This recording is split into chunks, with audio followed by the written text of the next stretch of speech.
Hello all, my name is Krish Naik and welcome to my YouTube channel. So guys, I know after many days I'm uploading a video.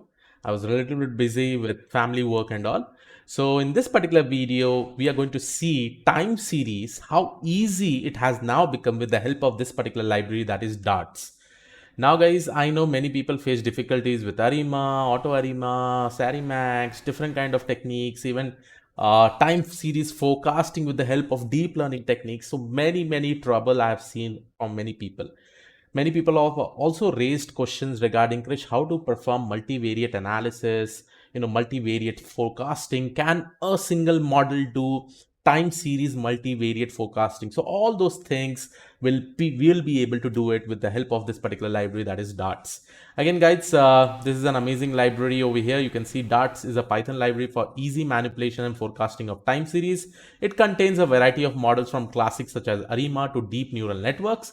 The model can all be used in the same way using fit and predict functions, and it is similar to the scikit-learn.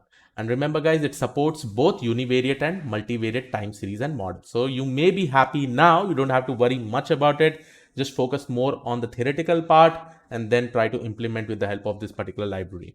The neural network can be trained on multiple time series, and some of the model even offers probabilistic forecast. Now here you can see some of the examples. I'm just going to show you over here what all it focus. You can actually perform with help of this particular library, that is ARIMA, VARIMA, auto ARIMA, exponential smoothing, theta, 4 theta, profit and all. I'll also be showing you an amazing example that is available from this specific library itself. So I'm going to show you this, and there are also deep learning models like RNN model, block RNN model, NBeats model, TCN model, transform model and all the research papers are there. You can actually have a look. What we'll do is that we'll try to use this NBeats model and we'll try to do the forecasting for multiple data sets or multiple features. It's just like multivariate forecasting. We'll try to do that. Okay, and if you really want to know more things, you can go and check out the example and tutorials and all. So let's see one example. First of all, in order to start with, you just have to install pip install darts. So do this. I've already done the installation. I'm actually doing it in Google Colab Pro. And remember, I'll be sharing you this entire notebook. So I've installed this entirely, pip install darts. This is the library that which you are actually using. So please make sure that you install this. Okay. So after doing the installation, the next thing is that we will try to use some kind of inbuilt data set. So here you will be seeing that I'm using two data set. One is air passenger data set and monthly milk data set. So this is what I'm actually going to execute. And after this, I'll just make a code. If you want to upload this, or if you want to see this particular data set, just you write like this and you will be able to see this specific data set. Here you can see all the values inside this particular array, and this you have something called as month, in which will basically be of a date time. Okay, so this is a different kind of format. It is a combination of array, and there is also something like this kind of coordinates over here, and where you'll be able to access this particular data. And again, this is based on the number of data that you actually have. You also have something called as I guess pd.dataframe. You can also convert this into pd.dataframe, and probably you'll be able to see your data set looks something like this. So two features, one is component month and passenger. So you can definitely check it out. If you want series, you can check it out. And usually when you are doing forecasting, you usually have a date column and probably a data which is specifically specifying some value. Okay, so I'm going to basically use this particular data set. I'll be using in that particular format. If you want, you can actually change it to data frame, but I'll not change it to data frame, and I'll load two data set. One is air passenger, monthly milk data set. Now what I'll do is that I'll create one model that will be doing the forecasting of both this particular data set for the next 36 months. And multi-milk data set, this is also a famous data set where probably it will be showing from 1965 to 2015 or 16 every month how much milk is basically been generated by the cows, or sorry, produced by the cow itself, right? So over here you have this. So I'm just going to load this too, and probably you have to convert this entire data set into series. So if you want to convert it manually, you can write pd.series, okay, and you'll be able to convert it. So this will be your series data set where you have this and this particular value, and that is what this particular thing is actually coming. So series air, series milk, okay, two things. And if you want to do the plotting, you can do it by using the matplotlib library. So once you do the plotting, here you will be able to see This black line that you see, it is nothing but number of air passengers. This blue line is nothing but pounds of milk produced per cow. So these two data are completely different. What we are going to do, we are just going to create one model that will be doing the forecasting of both this particular data. Now let's go ahead, how to do it. Now, first of all, it's very simple. You have to do standard scaling. First of all, always remember, whenever you have a time series data, you have to make sure that you bring it to the same scale for both the data set. Okay, so that is what is basically done from this data preprocessing transformers, where you're importing scalar. This scalar is basically used for standard scalar. So then you initialize it for air and milk, and then you do fit underscore transform.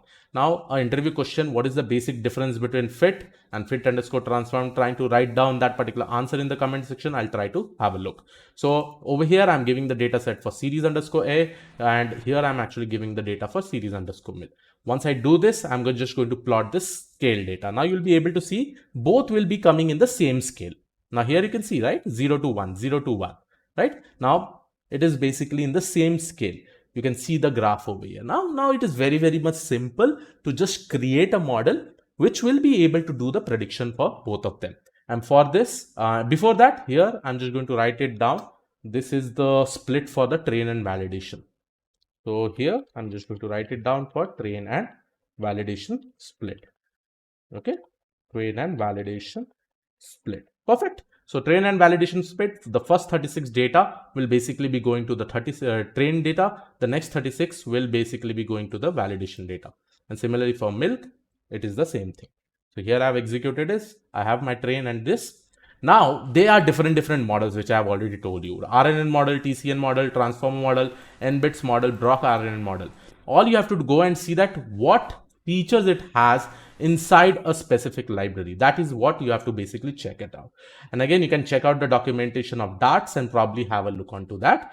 I'm going to use N-bits model. Probably in the upcoming videos, I'll try to use RNN model, TCS model, any model that I really want. Okay. Now this is very much important, guys. Here are some of the features. And if I talk about N-bits model, what is this N-bits model? It is also a deep learning model. Probably internally it uses RNN kind of techniques itself. And here you have all the information regarding that. You can actually check it out along with the research paper. So if you go and see N-bits model, you can actually check out the paper over here. And what this N-bit model is all about: neural basis expansion analysis for interpretable time series forecasting. Again, a state-of-art algorithm. Again, an amazing research paper that has come on 2019. And yes, it is being very, very much important for time series forecasting. So it is an amazing one to start with. Here you have to give two parameters: input chunk length and output chunk length. Now, input chunk length means what? See, in time series data, here if I'm giving input chunk length as 24, that basically means it is going to take the first 24 months data as our training data, and the next 12 data, which is my output chunk length, will be my output data. Okay, so input will be the first 24, then output will be 12. Then what will happen in time series forecasting? One more step, it will go ahead in the next epoch. The next 24 data will be our input, the next 12 data will basically be our output. So something like this, we are going to take that particular model, the loss will be calculated, and the number of epochs that is basically performed is 100. Okay, so I'm just going to execute this. Perfect. Now I have already trained this particular model, guys. I have taken some time and basically trained this particular model. For you also, it will take 2 to 3 minutes. I again don't want to do fit and probably wait for 2 to 3 minutes. So here you can see, after taking this model underscore air underscore mil dot fit, I'm doing it on training air and train milk. So both the data set I'm actually doing, and verbose is equal to true, so that you'll be able to see the specific data. Here you can see the training data contains 194 samples, this, all the information are basically displayed, and probably in the 100 epoch, I've just given 100 epochs. So within the 100 epochs, you'll be able to see some accuracy. Now, you have trained the model. Now we are going to predict it. So I'm going to use the same model underscore air underscore milk, and I'm going to say dot predict n is equal to 36, and my series, suppose if I want for training data set, I'll just give train underscore air, right? Once I get the output for this particular training data, what I'll do, I will go and use this MAPE. MAPE is basically for checking how good your model has basically performed. So whatever output you are getting pred, you are basically going to compare it with the series air scale, right? That's scale data you're going to compare. And probably you have to see what value, what accuracy, what metrics you are actually using. Based on that, what percentage you are getting. And then I'm also forecasting this particular thing for the upcoming 36 months. See, n is equal to 36 is there for the upcoming 36 months. So once you execute this particular data for train air, here you'll be able to see the amazing forecasting in this blue color. This is for the validations data set. And yes, the accuracy just by visually when you see it looks pretty much good. Similarly, if you want to do it for the milk dataset, again, you just have to use this same model, dot predict n is equal to 36, and just change your input dataset. So here input dataset, here I'm going to just write train underscore milk, and everything will almost be same. And here I'm going to use the same metrics, that is MAP. Once executed, probably here you have got 13.84, and again, you can see the forecasting. It looks pretty much good. In short, you are able to do multivariate analysis or time series forecasting, not analysis, time series forecasting with the use of same model for both your A dataset and for your milk dataset, which looks pretty much amazing. So this was an amazing library altogether, and probably I'm exploring more about this particular library. I'll try to see the power of all these things, how we can actually use it. Here you can see LSTM and GRE is used and all, because many people find difficulties with respect to setting the parameters, configuring different things, and this kind of libraries have definitely made the process pretty much easy. So I hope you like this particular video. Please do make sure that you subscribe to the channel, and yes, I'll be coming up with more amazing videos on this particular topic. Till then, stay tuned, and yes, please do subscribe the channel. Bye bye, have a great day.